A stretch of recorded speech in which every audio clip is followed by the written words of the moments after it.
Next circuit है ratio detector. Poster selected discriminator circuit में जो प्रॉब्लम आ रही थी एम्पलीट्यूड लिमिटर की, तो उस प्रॉब्लम को यहाँ पर क्या किया जाएगा, रिमूव किया जाएगा with the help of this circuit. जो भी फोस्टर सिटी सर्किट था हमारा, उसमें कुछ मॉडिफिकेशन किए गए हैं। तो मॉडिफिकेशन क्या किए गए हैं, एक तो डायोड की जो पोलैरिटी थी D2 डायोड जो लगा था फोस्टर सिली में, वो कैसा लगा था, एनोड इधर था और कैथोड इधर था। तो यहाँ पर उसकी पोलैरिटी रिवर्स कर दी गई है। तो डायोड D2 जो है उसकी पोलैरिटी को रिवर्स कर दिया गया है। उसके बाद ये एक एम्पलीट्यूड लिमिटर सर्किट कनेक्ट कर दिया गया है। फोस्टर सिली में अगर हम एम्पलीट्यूड को लिमिट करना चाहते हैं तो वहाँ पर बैंड पास फिल्टर का यूज़ करना होगा। तो बैंड पास फिल्टर का यूज़ करेंगे तब जा करके वहाँ पे हम एम्पलीट्यूड को लिमिट कर सकते हैं। लेकिन रेशियो डिटेक्टर में ये बेनिफिट होता है कि इनबिल्ट ही हमारे पास सर्किटरी होती है एम्पलीट्यूड लिमिटर के लिए। कोई भी अलग से हमें सर्किट, जैसे कि फोस्टर सिली के केस में हमें बैंड पास फिल्टर यूज़ करना पड़ेगा अगर हमें एम्पलीट्यूड को लिमिट करना है, तो एक अलग से सर्किट हमें कनेक्ट करनी पड़ेगी। तो ऐसा केस यहाँ पर नहीं रहेगा। यहाँ पर रेशियो डिटेक्टर के साथ आपका ये इनबिल्ट सर्किटरी रहेगी, तो ये अपने आप ही एम्पलीट्यूड को लिमिट करके दे देगा। तो यहाँ पर ये जो कैपेसिटर कनेक्ट किया गया है, ये एक आरसी सर्किट है, ये टाइम कांस्टेंट देगा। तो ये जो कैपेसिटर कनेक्ट किया गया इसकी वैल्यू को बहुत हाई रखा जाता है। तो जो भी आपका इनपुट वेव की जो फ्रिक्वेंसी है उसका जो टाइम कांस्टेंट होगा और जो इसका टाइम कांस्टेंट है, इसका टाइम कांस्टेंट बहुत ही ज़्यादा रखा जाएगा, जिससे कि आपका एम्पलीट्यूड ईजिली लिमिट हो पाए। और पोस्टर सिली के केस में हम आउटपुट यहाँ से ले रहे थे, लेकिन यहाँ पर जो आउटपुट लेंगे हम इनके बीच में लेंगे। मतलब कि एक टर्मिनल हमने इस एम्पलीट्यूड लिमिटर सर्किट से निकाल लिया है और एक टर्मिनल हमने यहाँ से निकाल लिया है, तो इन दोनों के बीच से हम आउटपुट यहाँ पर लेंगे। एम्पलीट्यूड लिमिटर सर्किट यूज़ करने से हमारे पास ये तो फ़ायदा है कि हम एम्पलीट्यूड को लिमिट कर सकते हैं। जो भी हमारी एम्पलीट्यूड की प्रॉब्लम आ रही थी फोस्टर सिली के केस में, उसको तो हम यहाँ पर लिमिट कर सकते हैं। मतलब एम्पलीट्यूड की जो रेंज है उसको लिमिट किया जा सकता है। लेकिन इस सर्किट का यूज़ करने से एक प्रॉब्लम क्या आती है कि जो भी हमें रेशियो डिटेक्टर का जो आउटपुट मिलता है वो फोस्टर सिली के कंपैरिजन में हाफ मिलता है। मतलब कि वहाँ पर जो हमें आउटपुट मिल रहा था उसके कंपैरिजन में रेशियो डिटेक्टर का जो आउटपुट हमें फाइंड आउट होकर के आएगा, जो ऑब्टेन होगा, वो हमारा फोस्टर सिली से हाफ होगा। तो यहाँ से अगर हम कहें कि हमारा जो आउटपुट होगा रेशियो डिटेक्टर का, वो आपको फोस्टर सिले के आउटपुट से हाफ मिलेगा। तो यहाँ पर आपको आउटपुट हाफ क्यों मिल रहा है वो हम देखेंगे। ये जो आरसी टाइम कांस्टेंट सर्किट लगा है, अगर हम यहाँ पर वोल्टेज देखें तो यहाँ का जो वोल्टेज होगा वो आपका क्या हो जाएगा, VR अगर हम उसे डिनोट कर रहे हैं। तो ये जो वोल्टेज है यहाँ पर पोटेंशियल डिवाइडर लगा हुआ है और बीच में आपने क्या किया है, ग्राउंड कर दिया है। तो जो भी आउटपुट वोल्टेज निकलेगी वो क्या निकलेगी, इक्वल निकलेगी। तो यहाँ पर क्या रहेगा, VR/2 आउटपुट वोल्टेज निकलेगा रेजिस्टेंस R1 के अक्रॉस, और R2 के अक्रॉस भी जो वोल्टेज निकलेगा वो क्या निकलेगा, VR/2 निकलेगा। तो यहाँ का जो आउटपुट वोल्टेज हो जाएगा वो क्या हो जाएगा, VR/2। और यहाँ पर भी आपके पास VR/2 ही आउटपुट वोल्टेज होगा रेजिस्टेंस R1 के अक्रॉस। तो यहाँ से अगर आप देखो कि आउटपुट वोल्टेज आप कहाँ से ले रहे हो, यहाँ से ले रहे हैं, तो यहाँ का जो आउटपुट वोल्टेज होगा वो कैसे निकलेगा, इस टर्मिनल पे जो वोल्टेज होगा और जो इस टर्मिनल पे वोल्टेज होगा उन दोनों का डिफरेंस ही आपको आउटपुट वोल्टेज देगा। तो इस टर्मिनल पे जो आपको वोल्टेज मिल रहा है वो क्या मिल रहा है, V02 मिल रहा है, और इस टर्मिनल पे जो वोल्टेज मिल रहा है वो आपको क्या मिल रहा है, VR/2 मिल रहा है। आउटपुट वोल्टेज अगर आपको फाइंड आउट करना है तो इन दोनों के बीच का जो डिफरेंस होगा वही आपको आउटपुट वोल्टेज देगा। इस टर्मिनल के लिए आपके पास आउटपुट वोल्टेज V02 है और इस टर्मिनल के लिए आपके पास आउटपुट वोल्टेज VR/2 है। तो यहाँ से हमारा जो आउटपुट वोल्टेज फाइंड आउट होकर के आएगा वो क्या होगा, तो जो आउटपुट वोल्टेज निकल के आएगा वो क्या निकल के आएगा, V02 माइनस VR/2। हम यहाँ से भी निकाल सकते हैं आउटपुट वोल्टेज की, जो D1 के क्रॉस हमारा आउटपुट वोल्टेज है V01 माइनस का VR/2, क्योंकि ये आपका ग्राउंडेड है। तो जो वोल्टेज निकलेगा वो यहाँ के लिए और यहाँ के लिए आपका क्या निकलेगा, सेम निकलेगा, लेकिन थोड़ा सा अपोजिट पोलैरिटी का निकलेगा। तो हम यहाँ का जो वोल्टेज ले रहे हैं तो उसके अकॉर्डिंग क्या वोल्टेज निकलेगा, V02 माइनस का VR/2। और अगर आप इस टोटल वोल्टेज VR की वैल्यू फाइंड आउट करो तो VR की वैल्यू आपको क्या मिलेगी, जो V01 और V02 का समीशन देगा वही आपको क्या दे देगा, VR दे देगा।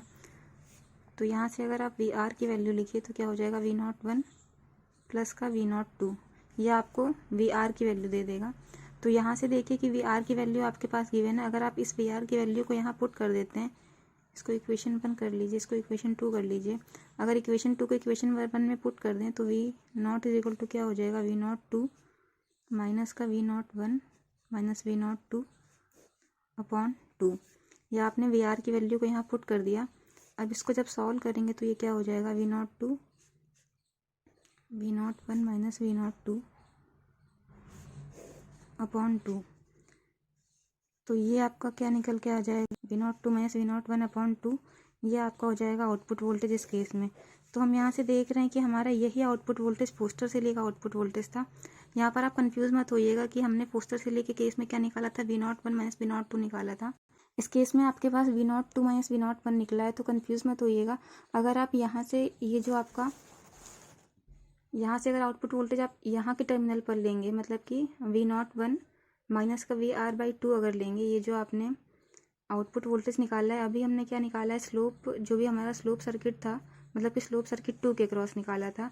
अगर हम स्लोप सर्किट 1 के क्रॉस निकालेंगे तो जो हमारा आउटपुट वोल्टेज निकलेगा वो क्या निकलेगा, VD1 माइनस का VR/2 निकलेगा। तो जब आप इसको सॉल्व करेंगे तो यहाँ से जो आपका आउटपुट वोल्टेज निकल के आएगा वो आपके पास निकल के आ जाएगा V01 माइनस का V02/2। तो यहाँ से आपका आउटपुट वोल्टेज क्या हो जाएगा, V01 minus V02/2। V01 minus V02 जो था आपका वही था फोस्टर सिली का आउटपुट वोल्टेज। तो ये इसको आप कह सकते हो कि ये क्या है आपका V0/2 किस केस में, फोस्टर सिली के केस में। मतलब कि जो आपका आउटपुट वोल्टेज हो गया, ये रेशियो डिटेक्टर का ये आउटपुट वोल्टेज है, वो हाफ हो गया फोस्टर सिली के आउटपुट वोल्टेज से। तो यहाँ पर यही एक प्रॉब्लम आती है कि एम्पलीट्यूड तो लिमिट हो जाता है जब हम इस सर्किट को कनेक्ट करते हैं, लेकिन इस सर्किट के कनेक्ट करने से जो हमारा आउटपुट वोल्टेज निकल के आता है रेशियो डिटेक्टर का, वो आपका क्या हो जाता है, वो हाफ हो जाता है। बाकी इसमें एडवांटेज ही है कि आपका एम्पलीट्यूड तो लिमिट हो गया, जो भी आपका एम्पलीट्यूड की वजह से जो, क्योंकि अगर आपका बहुत एम्पलीट्यूड वेरिएशन होता रहेगा तो नॉइज़ का प्रॉब्लम बहुत आएगा, क्योंकि एम्पलीट्यूड जो होता है नॉइज़ सेंसिटिव होता है। तो अगर एम्पलीट्यूड में बहुत वेरिएशन देखने को मिल रहा है, इसका मतलब क्या है कि नॉइज़ बहुत ही हाई लेवल पे आएगा। तो नॉइज़ आएगा तो डिस्टॉर्शन आ जाएगा। तो एक तरीके से एम्पलीट्यूड जब आपका लिमिट हो गया है तो आपका जो भी नॉइज़ की प्रॉब्लम आएगी वो नॉइज़ की प्रॉब्लम नहीं आएगी इस केस में। रेशियो डिटेक्टर सर्किट के लिए जो बैंडविड्थ होगा वो बढ़ जाएगा और इस सर्किट को ईजिली कंस्ट्रक्ट किया जा सकता है। मतलब इसके जो एडवांटेजेस हैं वो यही हैं, परफॉर्मेंस इसकी बहुत बढ़िया हो जाती है, लीनियरिटी भी बढ़ जाती है। लेकिन इसका जो डिसएडवांटेज है इस केस के लिए कि आपको जो आउटपुट वोल्टेज मिल रहा है वो हाफ मिल रहा है। इसका मतलब क्या है कि जो इसकी इफिशियंसी होगी वो भी हाफ हो जाएगी फोस्टर सिली के केस में। फोस्टर सिली में आपको आउटपुट पूरा का पूरा मिल रहा था, लेकिन रेशियो डिटेक्टर का जो आउटपुट है वो फोस्टर सिली के आउटपुट से हाफ हो जाएगा। इसका मतलब जो इसकी इफिशियंसी होगी इस सर्किट की इफिशियंसी भी आपकी हाफ हो जाएगी। तो ये एक बहुत बड़ा डिसएडवांटेज है इसका। एक डिसएडवांटेज इसका ये है, इसका और जो भी आपका फोस्टर सिली डिस्क्रिमिनेटर सर्किट है, उन दोनों का डिसएडवांटेज ये है कि जब तक आईसी टेक्नोलॉजी नहीं आई थी तब तक तो आपका ये जो सर्किट था बहुत प्रॉपर, अच्छे से, बहुत ही ज़्यादा यूज़ किया जा रहा था। लेकिन आईसी टेक्नोलॉजी आने के बाद, जो भी आपका इंटीग्रेटेड सर्किट टेक्नोलॉजी है, उसके आने के बाद क्या प्रॉब्लम आने लग गई कि ये जो सर्किटरी हैं आपकी, ये सारी सर्किटरी आईसी पर बिल्ड नहीं की जा पा रही थी, मतलब आईसी पे मैन्युफैक्चर नहीं की जा पा रही थी। तो आईसी पर अगर मैन्युफैक्चर हम नहीं कर पाएंगे इन सर्किट्स को तो कोई मतलब नहीं रह जाएगा, क्योंकि आजकल जितना भी काम हो रहा है हमारा वो सारा आईसी बेस्ड हो रहा है। तो ये एक बहुत बड़ा डिसएडवांटेज था इसका कि इन दोनों ही सर्किटरी को, चाहे आपका रेशियो डिटेक्टर हो गया चाहे फिर आपका फोस्टर सिली हो गया, इन दोनों ही सर्किटरी को आईसी पर इम्प्लीमेंट नहीं किया जा सकता है। इसलिए बहुत पहले, मतलब अर्लियर अगर हम बात करते हैं 1980s के आसपास या 75 के आसपास, तब तक तो ये आपके सर्किटरी यूज़ होते थे। लेकिन अब करंट में ये सर्किटरी यूज़ नहीं होते हैं क्योंकि आईसी पे इम्प्लीमेंट नहीं किए जा पाते हैं। तो ये भी एक डिसएडवांटेज है इस सर्किट का, रेशियो डिटेक्टर का।